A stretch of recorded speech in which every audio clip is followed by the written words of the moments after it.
Hello. I'm gonna put the Phil Elverum albums on a tier list. Just 'cause I love him. And I've been meaning to make tier lists. Okay, let's go. I'm gonna try and do them in chronological order. Uh, these are the tapes that he made when he was 15 that I haven't heard, and they probably sound really bad. Um, these are that's Tests, the earliest microphones tape, I think. And I haven't heard, well, I have heard it, but I don't listen to it because he made it when he was like 17 and it's okay. It's just fine. I wouldn't care about it if I didn't listen to the good stuff. This is an early tape compilation as well. Um, Anything else I should get rid of? This is an ambient album that's entirely made up of pretty much silence. Um, this is a B-sides collection that I don't listen to. That's an early tapes collection I don't listen to. This is an auto-tune demos album that I don't listen to, but I have heard it and it's funny. Um, this is a very, very, very beloved B-sides album that a lot of people love, but I don't listen to. And so I won't consider it. These are bonus tracks for Sauna for an album. This is not really a Microphones or Mount Airy album. It's like an album by a different group that he had. Um, this is a live album, which isn't that good. Let's see. I can't remember what this is, but I haven't heard it. I think it's an EP. I haven't heard it. This is an extremely beloved EP that I've never listened to in full, so unfortunately I can't include it. There's a bunch of records that are just like recordings of the drums or singing from various albums, which obviously are just the sounds of drumming or singing on its own, so I won't be including that. This is a B-sides collection from an early album. This is a live album, which is pretty good. This is probably the best live album, aside from one that isn't here for some reason. Um, this one uh, contains most of the Death songs, but you pretty much get the same experience just listening to the albums, so I'm not going to include that. Um, let's see. Oh, this is a B-sides compilation I've never heard. This is a B-sides compilation that I think I've heard, but it's just like random shit. Um, this is like a collection of like electronic redos of songs that was never really fully committed to. It's interesting. And there's another version, seven new songs. This is 11 old songs, and this is seven new songs. This one came out first, obviously. This one came out later. They're both interesting, but they're fine. Um, this is kind of not a real album. Little Bird in a Big Black Cloud, but I have heard it and I like it, so I'll include it. This is another album that's like not a real album, and it's kind of whatever, so I'm not going to include it.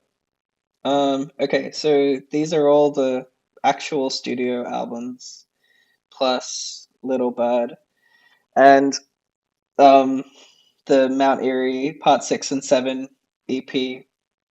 I will now go through the remaining in order. Um, the first album, Don't Wake Me Up. Here is my tier list. I've removed the labels because I don't like the labels. Don't Wake Me Up is a good album which I enjoy, and I like every song pretty much. And it's beautiful and fuzzy and inspiring. But it doesn't connect with me super deeply. I think the most inspiring thing about it is just, wow, I can't believe that this pretty young person made music that's so like creative and self-produced, and that's really cool. But relatively speaking, in this tier list, it's gonna have to go pretty low because I don't actually get too much out of it. I only ever listen to it to like re-experience the discography from the start, which is pretty nerdy, and I can't imagine anyone else will want to do that. Then the sequel album, It Was Hot We Stayed in the Water. this album is so freaking good. Um, I might put it up another tier because I love it so much. It sounds good. Every song is good. It gets really abstract and blurry in the second half, but the first half has some of the best microphone songs ever. Um, it's just very underrated, and it sounds great. And I think it probably captures the sounds of nature really well. I was going to say the best, but there are so many great examples of it throughout the discography. But this definitely has a really strong feeling of summer and sun and light on ice, melting ice, cracking ice. And the song The Glow is very, very mind blowing. It's a very beautiful 10-minute song with lots of different sections, and it ends in this big, beautiful rock thing. And yeah, and very good. um, and then the next year, in 2001, released on 9/11, 2001, fun facts. The Glow Part 2 came out. This is another great album. Um, it's the classic that everyone who listens to the Microphones or Mount Erie listens to first. Um, for good reason, because it starts with three or four or five or six of his best songs ever. And it's pretty consistently good the whole way through. But I think I like it less than this one. It was hot. We stayed in the water because it was hot. We stayed in the water manages to commit to a really cool, abstract, sonic, blurry feeling that it follows through on pretty much the whole way through.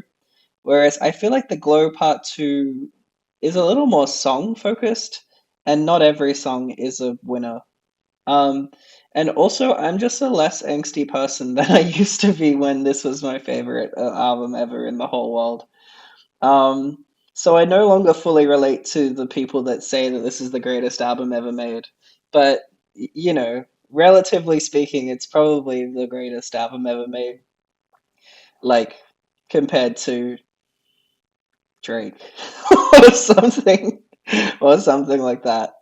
It's still like one of the best things ever. I'm gonna put it in the slightly lower tier. So, but it's crazy. Like the gap between these two is bigger than the gap between these two. Um, next we have next we have Little Black Bird Flies into a Cloud, or Little Bird Flies into a Big Black Cloud.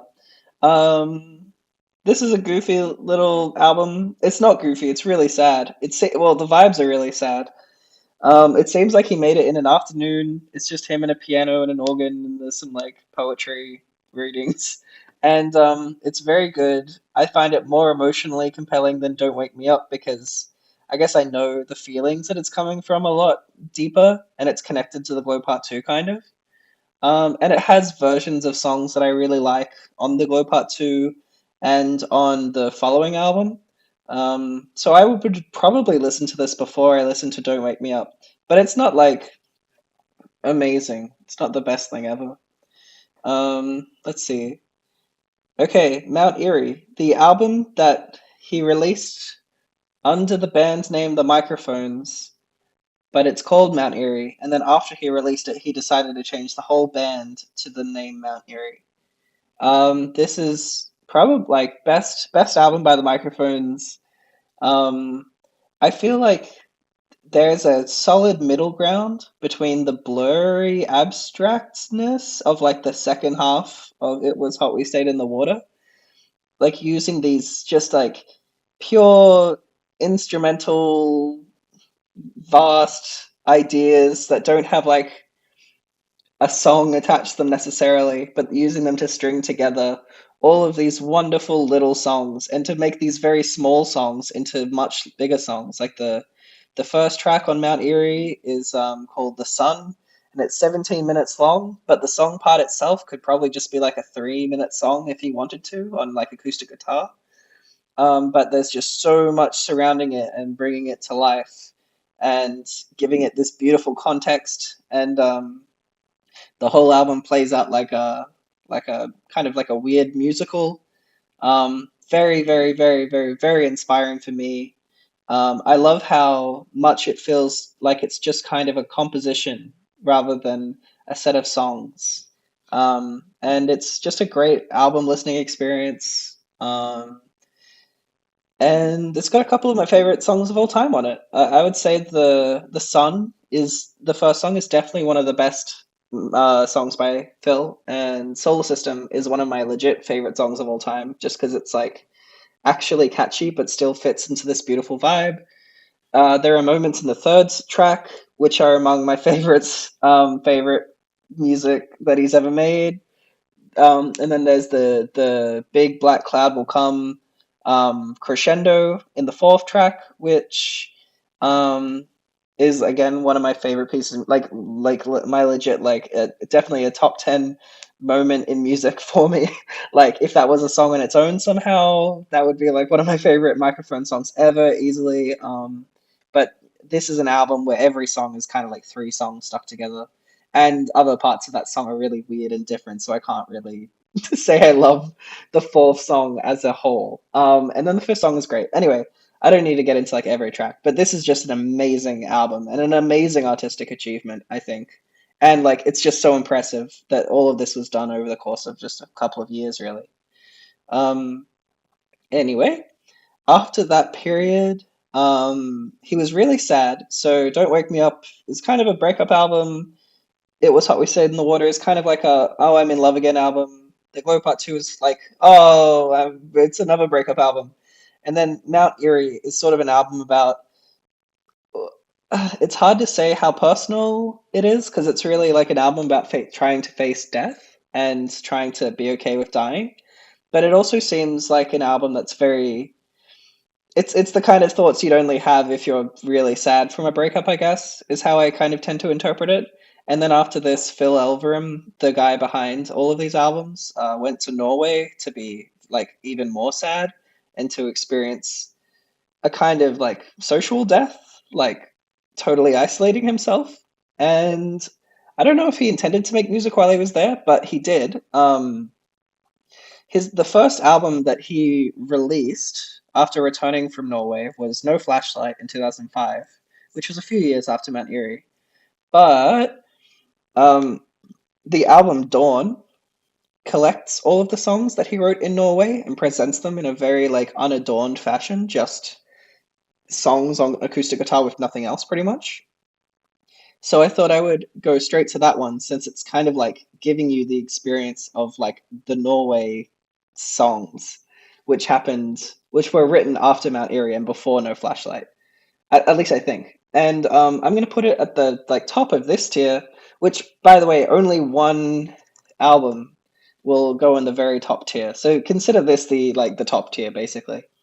Um, Dawn is easily one of my favorite singer-songwriter albums ever, and it really changed the way that I wrote songs once I started to get into it. Um, I love how all of these songs are so short, so focused on just like the poetry of the words and like really putting you in the psychological place where Phil is. They seem less concerned with rhyming and catchiness, but somehow they're like a lot of these songs are like extremely catchy. And even when they're not catchy, they're often built around like really funny ideas, which are like really sad, but they're also so like strange as song ideas that you can't help but like find it kind of amusing as well. Um, yeah, this is an album that's like really sad if you want it to be, but it can also just be like really entertaining if you want it to be. And that's something I really like about Phil Elverum's work, especially as he becomes Mount Eerie and goes on. I feel like he gets a little less self-serious, but also writes about really interesting, serious things. Yeah, and so I mean, in the earlier stuff, I would definitely call him a great writer, but like on Dawn, it's just the writing that like manages to carry, and it really carries. To me, these are like all the songs from Mount Eerie, the album, stripped of all of the extra stuff and just like left staring at you, and it's very beautiful. So this is a great, great, great album. Um, So after returning, he got back into like proper recording and like layering lots of stuff. And he made No Flashlight, which is a really weird album. It's like very odd. Like some of the songs seem like they're too short. Some of the songs seem like they're too long. Some of the songs seem like they're too like quiet and nothing happens in them. Some of the songs are like loud for like no reason, like the moon or the universe is shown is just like crazy louder than everything else on the album. Um, but I really like it. I really like it because it's very mysterious. And it's an album that, I've listened to all of these albums like a million times, and I feel like I've kind of, in a sense, like figured a lot of them out, but I still have like no clue what he's getting at with some of this stuff. And it's just really like it's an album that really draws me in. And the way it's recorded is very like warm and intimate, despite being quite full. A lot of the drums are just like little taps on a guitar or on a piece of wood, where the microphone's like right up close to the wood. So it feels like there's like these little clickings and clackings all around your head. Um, yeah, I just love the way it was recorded and put together pretty much. And I think there's like the songs might not be like strong front to back the way that they are in Dawn, but like there's so many good song ideas that are just being like re-examined. Like the same melodies will come back over and over again in different songs with like different arrangements and different lyrics. And when he performs a lot of these songs live, um, they'll be in these totally different versions. So you can tell that this was like a real like creative wellspring album. And it's the kind of thing where it almost seems like the recording that we got was like 75% done. Like there was like a Glow Part 2 masterpiece that could have come out of this. But instead we got like the kind of demo version. But I really like demos. I really like that kind of vibe. Um, so yes, that's an album that really tickles my particular fancy. And I think Phil's really getting into the tickling Tom's fancies kind of bag at this point. And then a couple years later, he releases Dawn properly, and oh wait, no, I forgot the EP. He releases the Mount Erie Parts 6 and 7 EP, which is a sequel to the album Mount Erie. Mount Erie is 5 songs. This is supposed to be like song 6 and song 7, but it's supposed to be kind of like an epilogue, I suppose. It's okay. I'm gonna put it lower. It's actually quite good. I guess this tier can be called the quite good tier. It is quite good. It is the rare Phil Elverum album where I don't like the recording that much. I think like some of the drums sound a little weak. The pianos sound a little tinny at some points. But then there are moments where I love the sound design. There's a song that has this great, just like long section of just listening to rain, and it's so beautiful. And I would love for him to just do more like wasting the audience's time listening to fucking rain. That's great to me. Like I really like that a lot. And it really like there is a real sense of like a home being interrupted by the elements. And I guess in a way like the flimsiness of the instrumentation does support the idea that like this album is set in a house that is like not equipped to deal with the world. Um but I don't know. It's still not like a particularly enjoyable or catchy experience for me. That being said, the final song on this EP, which I think is like part 7, part 2, like 6 and 7. 6 and 7 both have 2 parts each. And the second part of part 7 is an absolutely amazing song. Like amazing and much better than the ending of the actual Mount Erie. So quite good, not to be sniffed at, but you know, pretty low tier Phil Elverum as far as things go. And then after that, he releases Dawn officially, along with the diary that he kept while he was in Norway, I believe, which I haven't read, and I have pretty much no interest in reading. Um, and I think then, like a couple months later, he releases this album, Lost Wisdom, which he like recorded like just in like a week that year at some point, alongside Fred Squire on electric guitar and Julie Dwaron on co-singing. Um, And it seems like they just kind of got together with their acoustic guitar, two voices, electric guitar, and just made an album real quick. Um, and a lot of it's reusing melodies and lyrics from No Flashlight or Dawn. There are a couple songs on Dawn that appear here, but then there's also some new songs which sort of suggest like a new focus on domesticity and marriage, and dealing with like the dynamics of being a married person, which I believe he was, or he got married around the time of No Flashlight. So I think of Lost Wisdom, No Flashlight, and Dawn kind of, especially No Flashlight and Lost Wisdom as kind of connected albums that are in this post microphones. I'm no longer writing about heartbreak. I'm kind of like exploring the idea of death, the natural world, like trying to find the boundaries of what it means to be a human being, kind of stuff. And how can I like live a normal life while also knowing that I'm going to die one day? Um, so yeah, I see these as all related, but more importantly, this album is so freaking beautiful. It's so lovely. It's the most like it's short. Every song is good. Every song is beautiful. These are definitely the songs by Phil. Like if Dawn is the most singer-songwriter, like wow, this guy can really write a song, then this album is like, oh, this guy can like write a song that your average person is just gonna like really enjoy. Like these are just they're kind of catchy. They're always beautiful. They're quick. Um, they're pretty straightforward lyrically, some of them like just kind of like mess with your heartstrings and then they're over suddenly. Just like an amazing album, super recommendable. Um, very low on the recording details, like it's more of just a live thing. But still great, and I'd probably put it here. Um, and I guess I'll just call this tier the Glow Part 2, because that's the only one on there right now. What's next? Okay, so in the meantime, while Phil was, I guess, just kind of recording like this project in like a weekend or something, and then this project just like, I assume fairly quickly, he was working on a big, crazy black metal album, which is like an hour long and really huge and ambitious. Because he was able to like release all of this music all in like the course of like a year and a half. So he was working hard.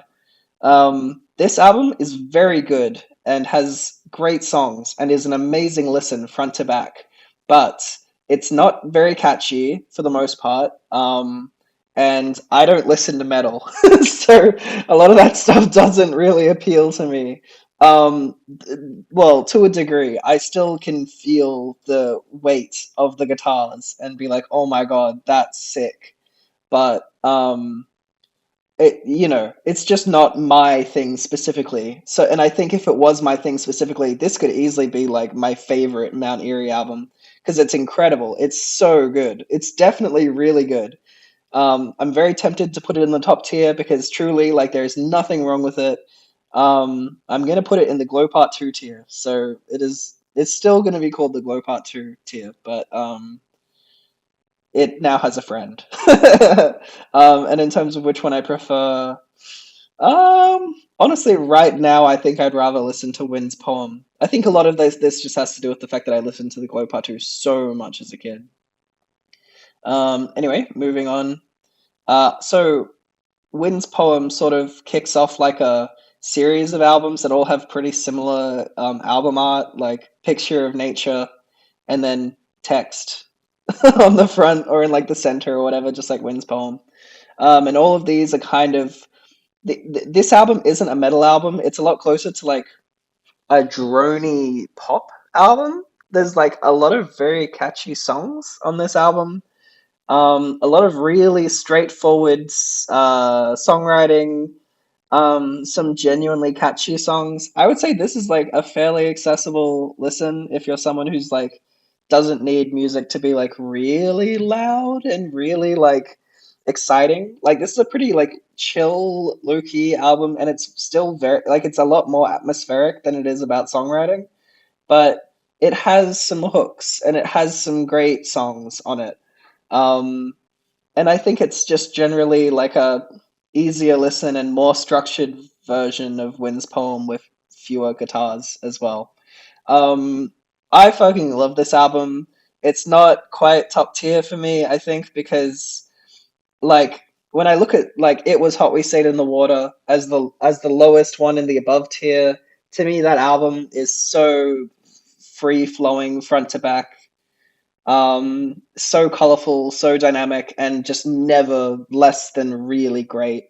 And I think Clear Moon is a little more jagged and not doesn't fit together as well in terms of atmosphere.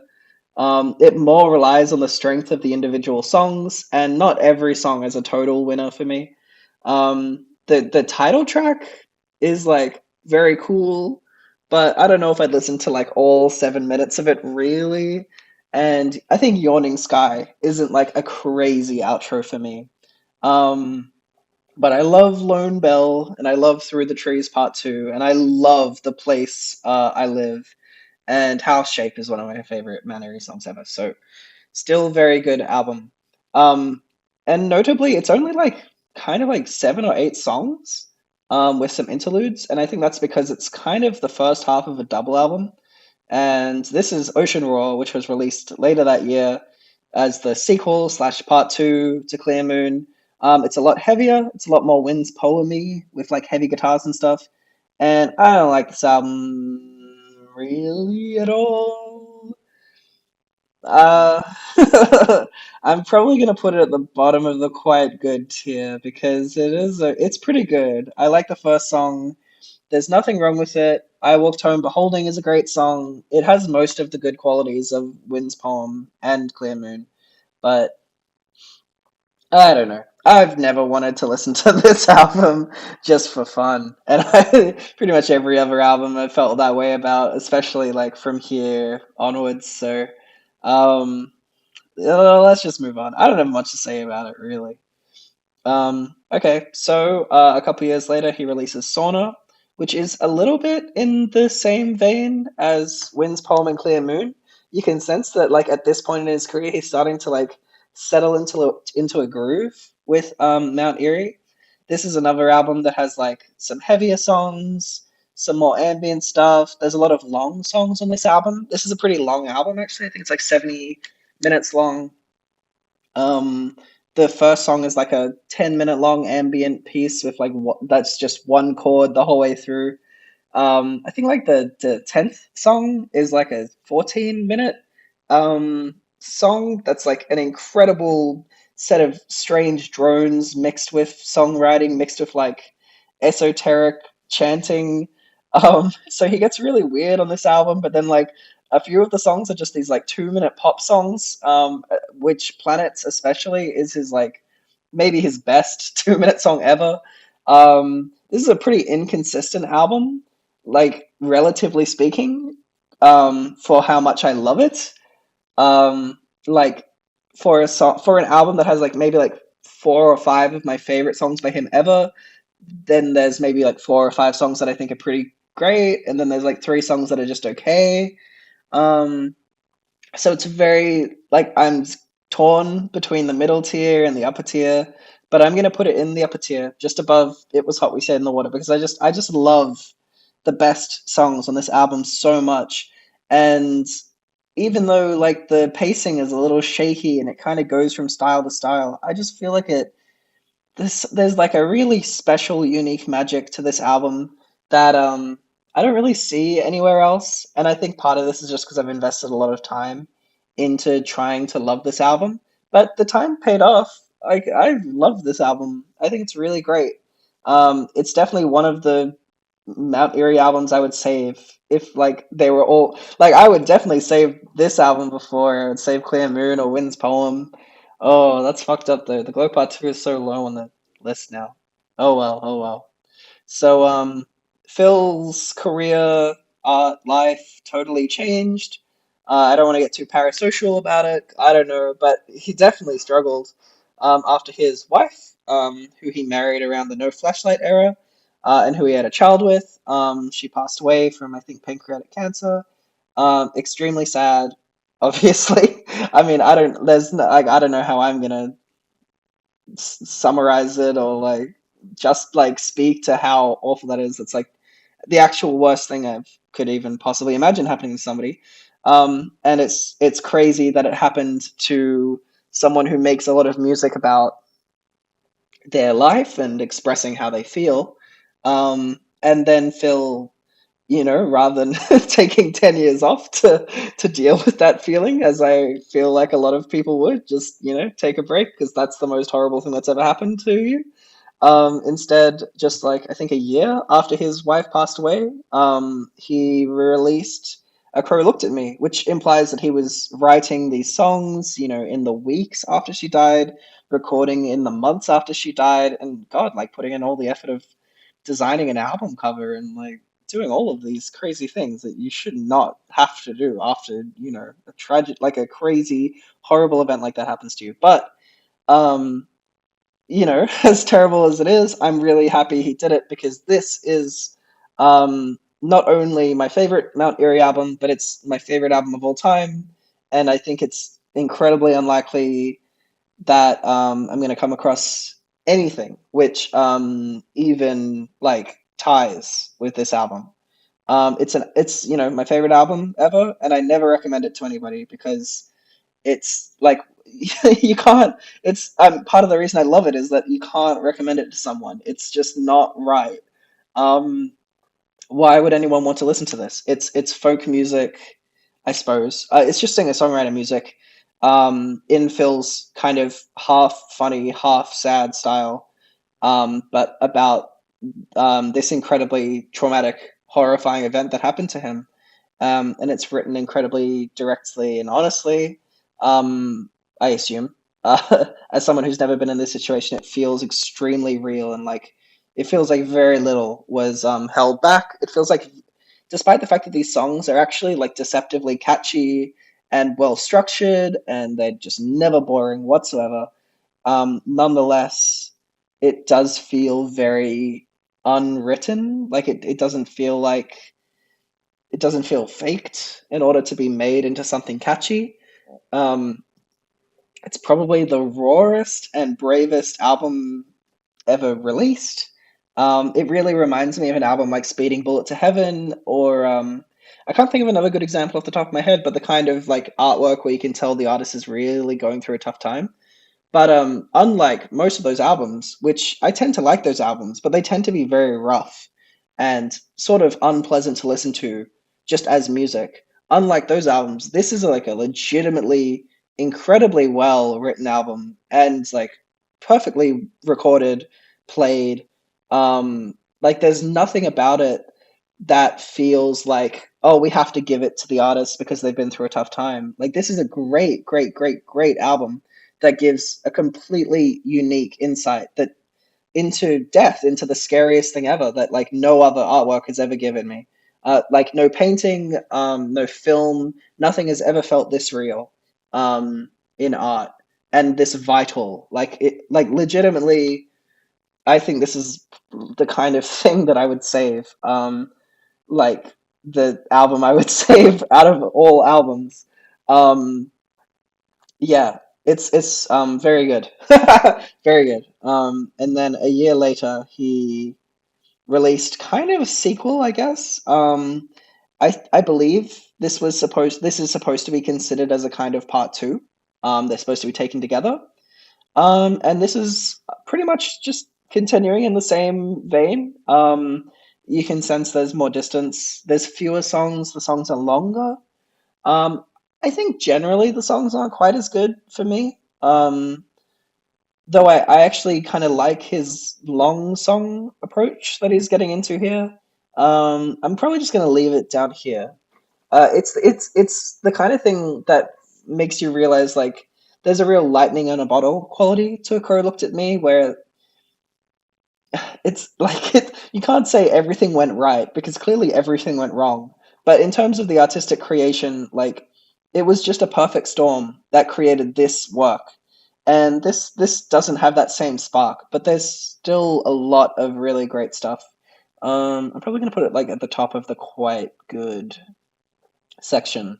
Although two paintings by Nikolai Astrup is making me want to put it higher, but I'm gonna leave it there. Lost Wisdom Part Two.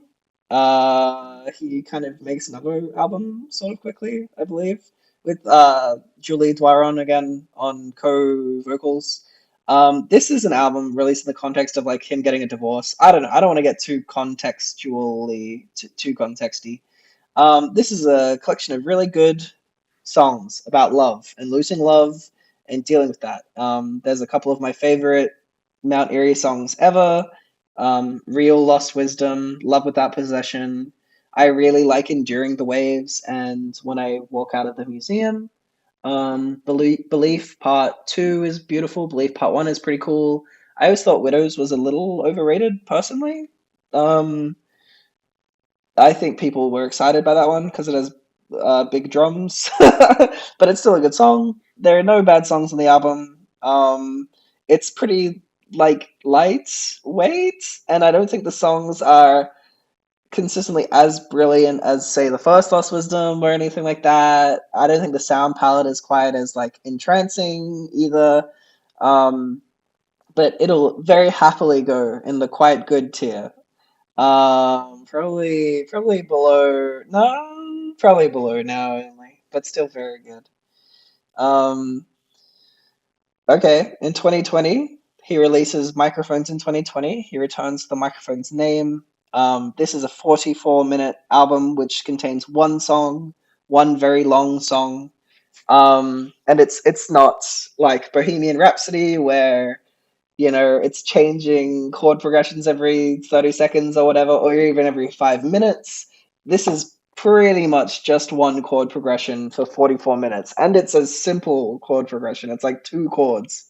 So this is not like a musical. This is not a vast composition. This is actually like a pretty simple song that is played for 44 minutes. It's very, very, very, very, very good. And I've been obsessed with this album ever since it came out. I went through a real phase of just listening to this album every fucking day of my life in like 2020 and 2021. Um, in retrospect, it feels very self jerking or whatever, like self satisfying, because it's an album all about recording the Glow Part 2. So it's kind of like a director's commentary or like a behind the scenes with a lot of extra observations, a lot of interesting stuff. It's actually kind of like a documentary where like the documentary is a little more artsy than like just telling you what's true. It's kind of going into the reasons for creating the song, the reasons why it was released under the Microphone's name, what thoughts and feelings were motivating the creation of the Glow Part 2, and then what same thoughts are appearing now in his life, but also raising a daughter, but also being a young person, and then all of time collapsing in on itself through your memory. It's like another one. It's kind of another lightning in a bottle moment for the project, where it's just like, oh my god, there is no other album that does this. Like this is we need to cherish this. This is very unique. Nothing else has or will ever do this again. Probably. I don't know. Maybe this will inspire um, more director's commentary type albums. um, as a listening experience, it's definitely lost a little bit of its like greatness just because I've listened to it so many times. And I think it gets musically less interesting in like the last 12 minutes, specifically after the very, very, very beautiful moment, two-thirds of the way through, where the music actually changes in a really significant way. Maybe it's just like returning to that groove after having it broken is like a little freaky, but nonetheless, this is a very precious album, and it must be protected. Um, and I'm gonna put it maybe over Lost Wisdom, but maybe not over No Flashlight, like in this era. Also, he has a lot of like really white and beige colored album arts, and he has a lot of frames and squares in frames. So like I said, his wife passed away, very sad, in like 2017, and then Now Only came out in 2018. Lost Wisdom came out in 2019. and Microphones in 2020 came out in 2020, obviously. So he had this like crazy prolific run of releasing music once again. Um, and finally, after 2020, he took a big break, and he returned in I think 2024 with Night Palace, his most recent album. Based on the normal rhythm of his releases, I feel like we're probably gonna get another one this year or next year. This is my theory. Because this, like the 2020s, have been by far the lowest concentration of Phil Elverum releases so far for any decade. The 90s, the 2000s. Um, but I don't know. Maybe he's just slowing down. Either way, we got Night Palace, and as if to make up for the long wait, this is a gigantic album. It's like 80 or 90 minutes long. It's like I think it's like 24 or 25 songs, including a couple of really long ones. There's a really long one at the end. A lot of these songs are actually quite short, though, like more into the pop singer songwriter Dawn. It's kind of similar to Swanner as well, I guess, in terms of rhythm, although it's a lot longer. There's a lot more emphasis on like the short songs. Um, I don't know what to say. This is a great album. I think I struggle with how long it is because it means that I can't like attach my entire body and soul to like every song because it's just too many songs, and it's not like a whole lot of red, which is like a long album, but it's like that album is such a brick to the face, and it's kind of consistently one thing. That's not true, but it's like it's sort of consistently one thing. So you can kind of just take it as a whole, whereas Night Palace does kind of work in like movements. There are more political songs, there are more personal songs, there are like funny songs, there are like super experimental weird songs. There are like a couple songs which are just like straightforwardly like they just sound like the Smiths almost. They're like just really simple, easy to enjoy songs. No hate to the Smiths. I love the Smiths. And those are some of my favorite songs on the album. Um, and then it ends with like a spoken word piece, which is amazing, or like a half spoken word, half music piece. Um, so it's a lot to take in, and it's kind of like another lightning in a bottle crazy masterpiece. Like I feel like sometimes he just makes like pretty good albums, and then sometimes he just makes fucking bangers. Um, and I think for the most part, his career is bangers. Like Wynn's poem should probably be in the banger. This is the banger territory. Banger territory. Yeah, this feels right. Okay. Anyway, and also I'm gonna put Ocean Roar down a bit. So anyway, Night Palace is in banger territory. Like, there's no denying it. It's a gigantic tome of incredible vibes and ideas, and it's like it's such a just avalanche of good ideas, and there's no bad songs. But it's a difficult listen in the sense that I struggle with long albums. I struggle paying attention. I struggle feeling like I can still hold the first album in my head while I'm listening to the last. I mean, the first song in my head while I'm listening to the last song. So it tends to feel disjointed, like no matter what. Mm, maybe it's in the glow part. No, I don't want to disrespect it like that. It's such a crazy album. It's a banger. It's a freaking banger. What can you do? Not like no, there's no fighting the bangerness of it. I think the Glow Part Two should be higher than Clear Moon, and in honor of the Glow Part Two, I'm going to give it its own tier. But Clear Moon is very, very, very good. As is Now Only. As is Lost Wisdom Part Two. Um, and then Ocean Roar is just okay. Okay, so that's like my official tier list. Now I'm just gonna do some vibe based um placements of like the weird extras. Um, I mean, you might look at this and think, wow, Phil Elverum is quite the discography, especially when you consider that this is actually what the tier list is. Like, these are all just top tier, but this is the top tier. Um, but that is partly because I didn't include all the random crap that he releases, like just on the side all the time. So for fun, let's throw everything that I've listened in. Tests is worse than Ocean Roar because it's longer and has worse songs. Foghorn Tape, I'm gonna put it in the Glow Part 2 category because it's literally the foghorn from the Glow Part 2, but it's also literally an album of just silence, pretty much. So I don't know. I don't know what ranking you're actually supposed to give that one. I'm gonna put it in the very top tier at the top. Um, I haven't listened to any of the early ones because I assume they're bad because I don't like Test that much. I haven't heard this because I'm not into the Glow Part 2 as much as I used to be. Pre-Human Ideas, that's another one of the greatest albums of all time. Phil uses autotune. There's donuts on the album cover. It's the kind of thing you want to see. Song Islands, it's okay. Again, this is like a beloved Microphones album for some reason. It's not really my thing. It's too whatever and all over the place, and like only half the songs are good. I swear, I swear, people know only half the songs are good, but they just like the songs that remind them of the Glow Part 2 or something. Singers is okay. It's kind of messy. It's okay. Live in Bloomington, September 30th, 2011. This is okay. I'm gonna put this in the okay, and this. Yeah, lot of mid, unfortunately. Well, these aren't like the official releases, so it's okay. This live album is okay. I would just listen to the original recordings. I don't think you're missing out on anything if you don't listen to this. Um, I haven't heard that. I unfortunately haven't heard this, even though it's like a legit proper release that deserves listening to, that is like hyped up by the fans and whatever. Drums, I'm sure those drums are good. Drums, I'm sure those drums go crazy. Um, where's the singing one?